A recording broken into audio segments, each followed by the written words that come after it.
Greetings from Tirana, Albania. Today I'm going to go through my impressions visiting Albania. Is this a country worthwhile visiting? How are the costs? How is the development, culture, language, and so forth? I'm going to break it down a little bit. Just had my macchiato, as they call it, and the Italian language and the Italian culture is quite apparent in this Mediterranean country, tucked in just north of Greece and south of Montenegro. On the other side of the Mediterranean you have Italy. And well, what I found, for example, if you have the TV over here, I was just looking at that TV and I was reading through, so that says Presidenti Irani, it says urgent, so there's a whole bunch of contact marketing, so there's a whole bunch of Latin words and there's a whole bunch of also English words even in the language that I see. Also here the advertisement that we see here, so it says specialty, special, that will be a word in Albanian, so probably if you started studying the language you would probably be able to use a lot of English and Italian words. So if you come from a Western setting, it should be fairly easy to learn the language, I assume. I've only been here for 2 days, to be honest. And I came via the land route from Herzegovina, from Medjugorje. It was impossible to take a bus or anything or a flight to Tirana. So what I did is I spent 400 euros and I had a very pleasant driver taking me from Medjugorje, from Bosnia-Herzegovina, all the way to the northern city of Skodje in Albania. That was a very pleasant ride, going through Montenegro. Very nice mountains in Montenegro. Montenegro actually means the Black Mountain. And I had a very pleasant lunch with my driver. I ordered trout for 13 euros in the capital of Montenegro. It costs only 13 euros, and I got 2 fish. It was incredible. Really nice vegetables. It was awesome. Staying with cost, my apartment it was a fairly decent apartment, only cost 23 euros in Skodje, and the equivalent of that cost me 35 euros in the capital of Tirana, where we are here right now. So in terms of cost, it's very attractive. It's really very attractive. My macchiato only costs €1, and I think it said if you come before 9 it would only cost 80 cents. So the prices are super low, so somebody on a budget would find this place attractive. Now let's look at some history. Albania was a communist country for many years, just like China or East Germany and Czechoslovakia and Russia and so forth, and you can still see it on the sidewalks. For example, this typical Chinese sidewalks, communist style, it still exists here, and at the back you can see some higher buildings. So they also have their share of high rises now in Tirana, but in and they have good roads now. They have good highways and roads and so forth. But a lot of old infrastructure is still here, and you can still sort of spot the old communist system to a certain extent. It also reminds me a little bit of Jordan to a certain extent, the infrastructure. So it's definitely not up to speeds with the legacy Western European countries, but we all know they have their problems, and the grass is not always greener on the other side. Albanians are very lively, they're outgoing, they're friendly, I would say, but of course they also have a knack for business. So, for example, in my Airbnb, in my apartment, I booked it because it had a washing machine. And what happened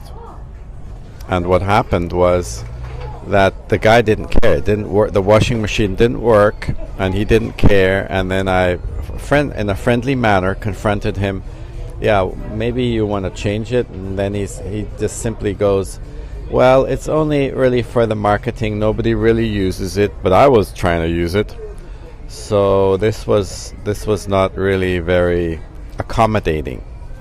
So of course there's a lot of quick and fast money to be made in these transforming economies, getting out of communism and people trying to go towards the EU. And yes, it is a little bit of a secret here still, because Albania, either you could say managed not to get into the EU and have the dictate of Brussels, or they made a conscious decision of, or they're eager to get out and join the EU. So I'm sure in the country there's these and those people, some trying to get in, some wanting to remain outside. And of course, well, let's move right into the tax issues.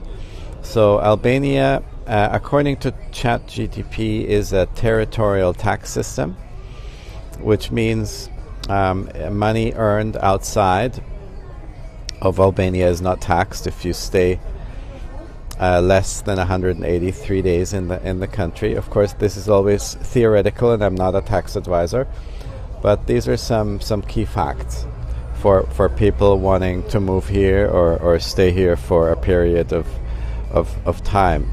Another thing I noticed, apparently Albania is supposed to be a Muslim country, but to be honest, I don't see many headscarves, and of course there's the minarets and there's the mosques and everything. But also in the evening the bars are full, and women dress provocatively like they do in Western countries. So yeah, and you have a fair share of churches also. So there's a good mix of both of churches and mosques.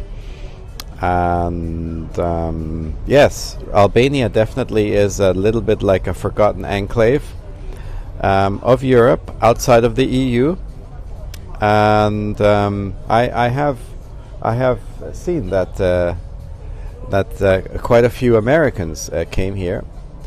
Of course, the coast is very attractive. The Mediterranean coast is very nice, especially in the summer. Today is the 28th of February. So, as you can see, people are sitting outside, casually dressed. The guy has only his shirt on. Here we have the hoodie. So this lady chooses to wear a cloak.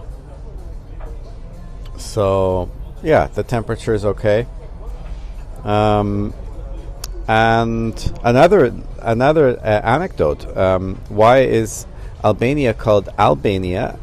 And Albania has this beautiful alpine mountainous region also, bordering Kosovo, Albania, and bordering Greece, and bordering Montenegro.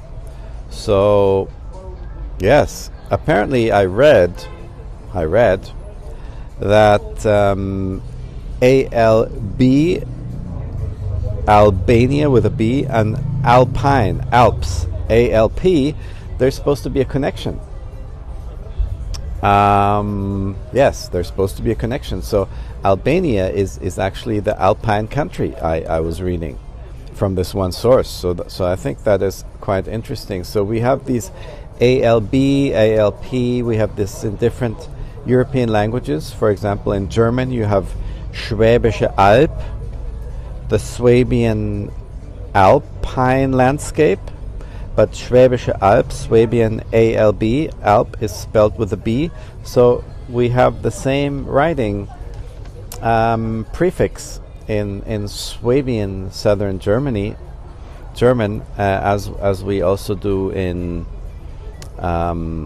here we have some people walking by, as we also do have in Albania with a B. So I thought that was quite an interesting anecdote, because I never really comprehended why Albania would be called Albania with the B. Yes, so this is basically an update. Now I'm going to be heading to Budapest, to Hungary soon, and then also heading to Romania. So yeah, this is a nice little Balkan tour. One last note on Tango Argentino, because I love doing Tango Argentino. Even though I'm in Tirana, the capital of the whole country of Albania, I was not able to find a milonga. A milonga in tango is the dance event where you would come together and then you would basically change dance partners. And this is done everywhere in the world. I don't know of really any capital, at least in the Western world, that does not have Tango Argentino on a Friday and a Saturday. So this tells you something about infrastructure. I was a little bit disappointed that there's no tango, but I guess Hungary, Budapest will definitely make up for it. So if any of you know about regular Tango Argentino events, I'm not talking about festivals or anything like this. If any of you know in Tirana on a any week, any day of the week, if there are tangos and practicas, please let me know. Have a great day. Best regards from Tirana, Albania.